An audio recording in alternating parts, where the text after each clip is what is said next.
خالي قالت ان خالي اللي هو الترابي ده ما تاخد صباره تزرعها لخالك، انا بقالي كام يوم بحلم بيه، بالله عليك خد من الصبار اللي موجود ده في القرافه، خد صباره ازرع.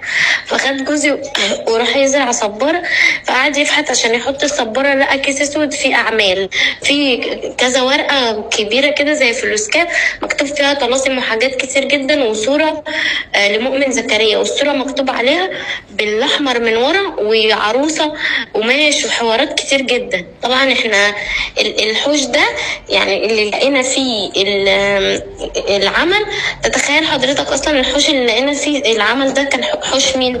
زي ما انتم شايفين يا جماعه، البنت دي بتقول اللي هي لقيت للاعب النادي الاهلي مؤمن زكريا. طبعا انتم عارفين ان مؤمن زكريا هو لاعب مشهور ومصاب، يعني ما بيقدرش يتحرك، حركته بسيطه. ربنا يا رب يشفيه ويشفي كل مريض يا رب العالمين.